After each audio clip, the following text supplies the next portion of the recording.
अब आज हम लोग अध्ययन करेंगे बोर ब्यूरी योजना के अंतर्गत विभिन्न कक्षाओं में इलेक्ट्रॉनों का वितरण। मतलब हम किसी भी परमाणु के विभिन्न कक्षाओं में इलेक्ट्रॉनों का वितरण कैसे करते हैं उसके बारे में अध्ययन करेंगे। तो उसके लिए विभिन्न कक्षाओं में इलेक्ट्रॉनों के वितरण के लिए पहले बोर ब्यूरी योजना आया। अब इसके अंतर्गत कैसे किसी परमाणु के विभिन्न कक्षाओं में इलेक्ट्रॉनों का वितरण करते हैं, तब उसके लिए क्या होता है जी, एक सूत्र आता है 2n²।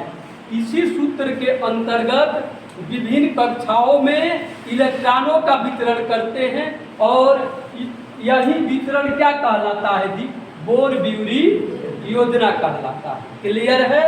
जहाँ पर n क्या है जी, कक्षाओं की संख्या, यानी जहाँ n बराबर कक्षाओं की संख्या, n बराबर कक्षाओं की संख्या, जहाँ n बराबर क्या है जी, कक्षाओं की संख्या। अब हम समझेंगे ध्यान से कैसे वितरण करते हैं।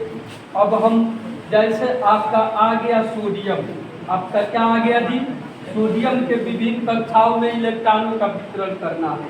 तब सोडियम के परमाणु संख्या कितना हो गया, 11 हो गया, 11 हो गया सोडियम का परमाणु संख्या।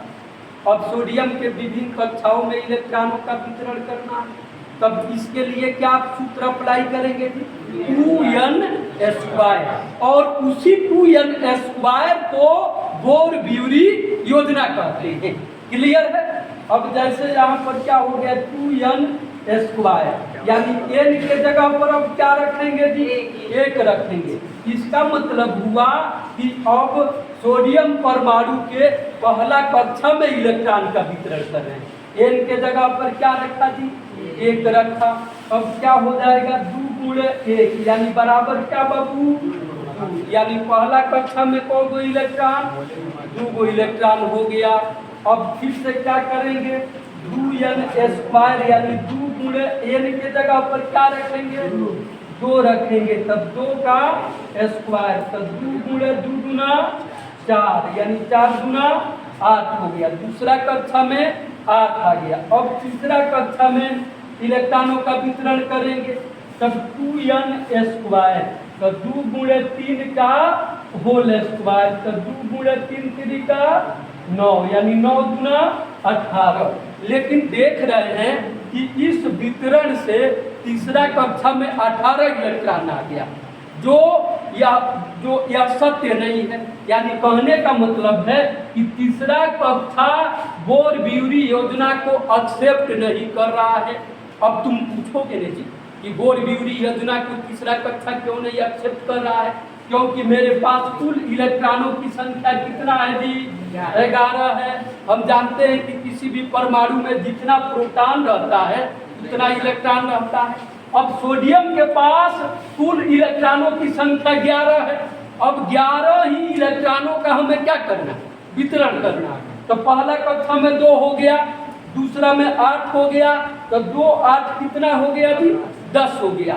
और तीसरा कक्षा यदि बोर ब्यूरी योजना से ले रहे हैं तो तीसरा कक्षा में कितना हो जा रहा है जी, 18 हो जा रहा है।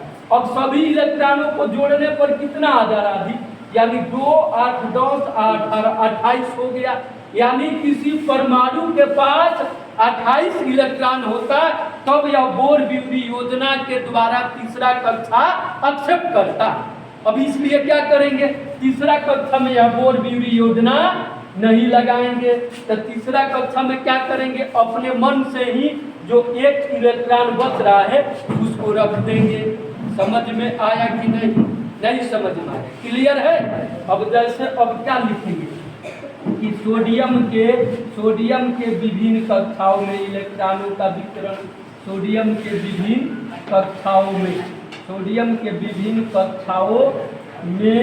इलेक्ट्रॉनों का वितरण, सोडियम के विभिन्न कक्षाओं में इलेक्ट्रॉनों का वितरण। तो क्या हो जाएगा जी, यानी बराबर पहला कक्षा में 2, दूसरा कक्षा में 8 और तीसरा कक्षा में 1। क्यों 1 हुआ, समझ में आया? क्योंकि तीसरा कक्षा बोर ब्यूरी योजना के द्वारा एक्सेप्ट नहीं कर रहा है, क्योंकि तीसरा कक्षा में 18 इलेक्ट्रॉन आ जा रहा है। और सोडियम के पास 18 इलेक्ट्रॉन है ही नहीं है, यानी कुल इलेक्ट्रॉनों की संख्या सोडियम के पास तो 11 ही है। यदि किसी परमाणु के पास 28 इलेक्ट्रॉन होता तब जाकर के बोर-ब्यूरी योजना के अंतर्गत तीसरा कक्षा में इलेक्ट्रॉनों का वितरण करते।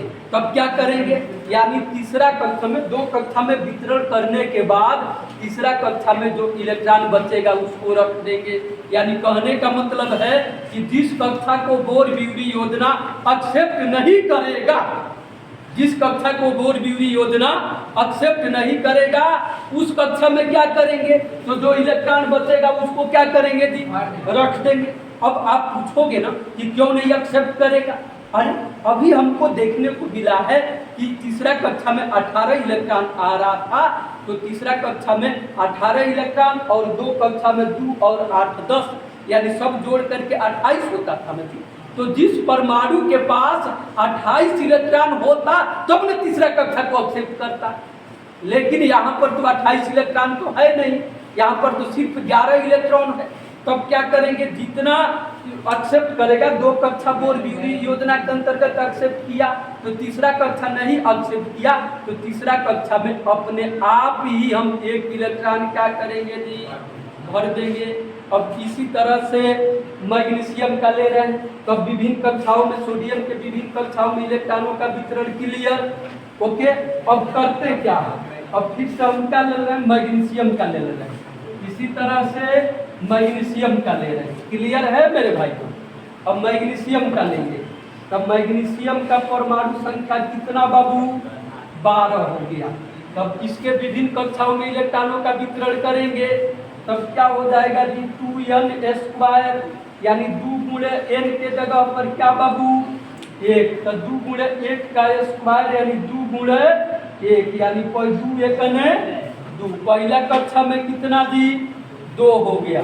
अब दूसरा कक्षा लेंगे तो 2n² यानी 2 गुणे 3 का होल स्क्वायर, 2 गुणे कितना जी, 2 का होल स्क्वायर। तब क्या हो जाएगा, 2 गुणे 2 दूना 4, यानी 4 दूना 8। दूसरा कक्षा में कौ गो इलेक्ट्रॉन बाबू, 8 गो।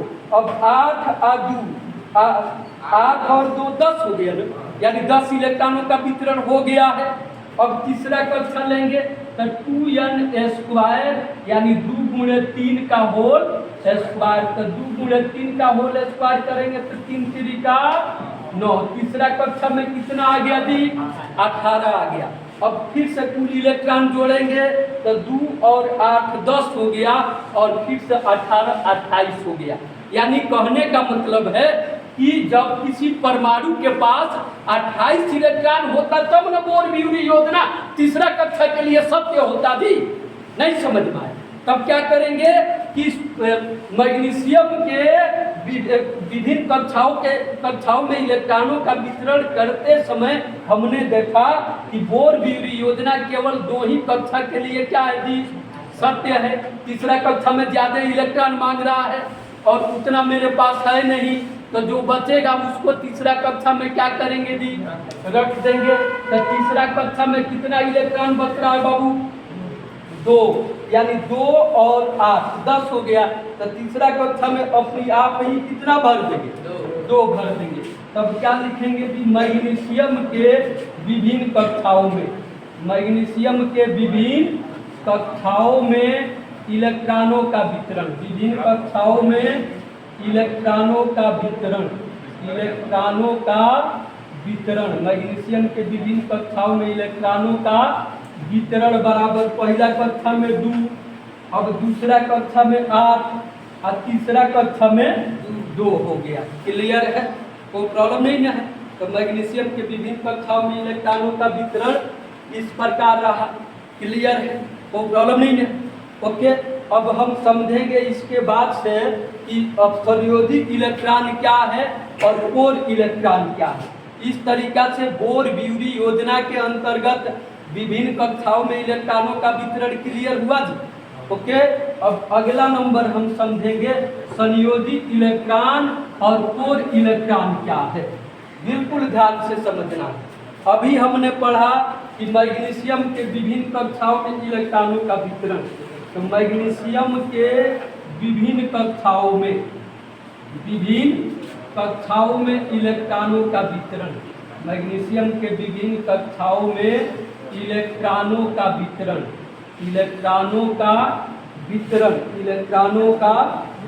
मैग्नीशियम के, तो कितना दी 2 8 2 अभी हमने पढ़ा। अब इसके लिए क्या करेंगे, अब यहाँ पर मैग्नीशियम बना दे रहे हैं। पहला कक्षा में कितना इलेक्ट्रॉन बाबू, 2 इलेक्ट्रॉन, इसको ऐसे डॉट द्वारा दर्शा देते हैं। दूसरा कक्षा में को इलेक्ट्रॉन 8 गो, तो 1 2 3 4 5 6 7 8। तीसरा कक्षा में को 2 गो, तो 2 इलेक्ट्रॉन दर्शा दिए। यानी अंतिम कक्षा के इलेक्ट्रॉन को संयोजी इलेक्ट्रॉन कहते हैं और अंतिम कक्षा के पहले वाले इलेक्ट्रॉन को कोर इलेक्ट्रॉन कहते हैं। क्लियर? तब यहाँ पर मैग्नीशियम में कितना संयोजी इलेक्ट्रॉन हुआ दी, तो संयोजी इलेक्ट्रॉन बराबर मैग्नीशियम का संयोजी इलेक्ट्रॉन बराबर कितना बाबू, 2। यानी कहने का मतलब है कि अंतिम कक्षा में जितना इलेक्ट्रॉन होगा वो क्या हो जाएगा दी, संयोजी इलेक्ट्रॉन हो जाएगा।